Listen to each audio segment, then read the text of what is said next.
The guards stormed into the condo, rifles raised. Itsuki shoved his daughters behind him, but cold metal pressed to his temple stopped him in place. Mr. Hiroto entered last, his suit immaculate, his bulging eyes glittering with hunger. He spread his arms like a preacher at the pulpit. "It's okay," he said smoothly. "Don't look so afraid. I'm not your enemy. I'm your future. You, your wife, your daughters. What you have stumbled upon will change humanity forever. Imagine it. Endless energy. Travel beyond stars. Power over reality itself. You and your family are gifted to this world." His smile widened, sharp and grotesque. "And to me, do you want money? I'll pay you more than this city has ever seen. Do you want status? Your name will be remembered for centuries. All I ask is, teach me how to tell reality." Itsuki's jaws clenched. He shook his head. "No, I won't let you poison this. You have destroyed everything you touched." Hiroto's grin fluttered. His voice dropped, venomous. "Careful, Takahashi. Refuse me again, and I won't be so merciful." Before Itsuki could reply, Hana stepped forward. Her small hands clutched a piece of folded paper. Her voice, clear and steady, cut through the standoff. "Mr. Hiroto, if I teach you, will you leave my family alone?" Itsuki's blood ran cold. "Hana, no!" She turned, her long hair swinging, her eyes calm. "It's okay, Papa. Trust me." "No, you don't understand what he wants." But she was already tearing the paper. A shimmer ripped open before them, reality folding back like curtains of glass. The guard sat Itsuki down as Hiroto's greedy laugh echoed. "At last," he whispered, stepping towards the light. "Show me." Hana reached out her hand. "Come with me." Together they vanished.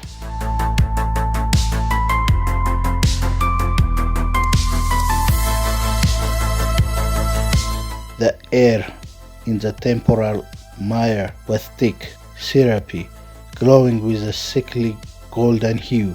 Rivers of molten time twisted across the landscape, their surfaces bubbling, with moments replying endlessly. Voices cried out in anguish, laughter curdled into screams, and skeletal remains bobbed in the current. Hiroto stumbled, the ground sticking to his shoes. What is this place?" "Time," Hana said simply, standing on the bank. "It's where your choices live." He sneered. "Don't toy with me, girl. Show me how to." A wave surged from the river, wrapping around him like tar. His body convulsed as the loop began. He was back in his office, 30 years younger, being humiliated by his first employer again and again. Then the day his wife left him, repeating for centuries in a heartbeat. Then the meeting where he gambled away billions, the shame suffocating him, crushing his lungs.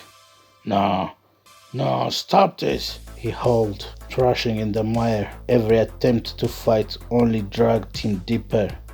Hana watched, her small face expressionless, though her hands trembled. She stepped closer, the syrup tugged at her ankles. "Mr. Hiroto," she said softly, "you asked to see. This is what you wanted, all of you." He broke.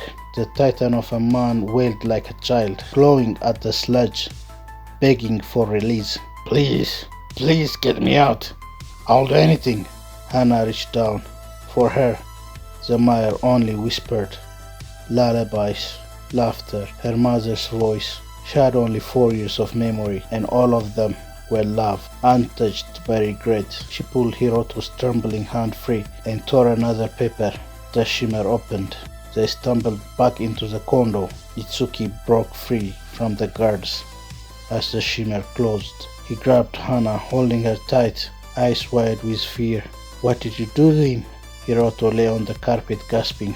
His once impressive frame was hunched, his bulging eyes bloodshot and wet with fear and tears. He wept, rocking back and forth, his voice hoarse from screams only he could remember.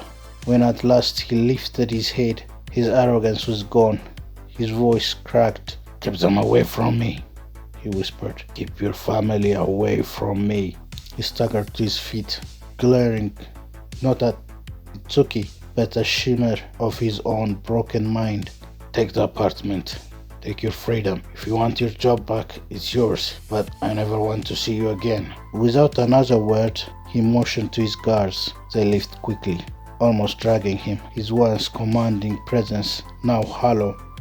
The door shut. Silence fell. Itsuki knelt before Hana, grabbing her shoulders, his eyes wet. You saved us, but promise me, Hana, never again. That place could have destroyed you. She looked down, hugging Natsumi close. I wasn't afraid, Papa. I only remembered happy things. Itsuki kissed her forehead, hurt, hammering. He knew then his daughter's innocence had saved them all. The apartment felt silent, heavy with the aftershocks of what had just transpired. Itsuki gathered his family close, relief flooding his chest, only for it to freeze in an instant. Hana staggered towards him, her little hand still trembling from tearing reality, and then, before their very eyes, her long black hair paled like ink dragging from a brush.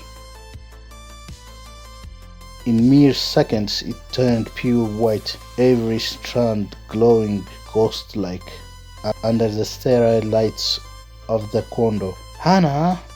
Satsuki gasped, clutching Natsumi to her chest. The child touched her own hair, confused. Papa! Mama! What's happening to me? Itsuki's heart clenched. This was no mere side effect. It was a sign, a transformation. No one spoke. The silence in the room was broken only by the distant hum of the city, as the family stared at Hana's snow-white hair, unsure whether it marked a blessing or the beginning of something far darker.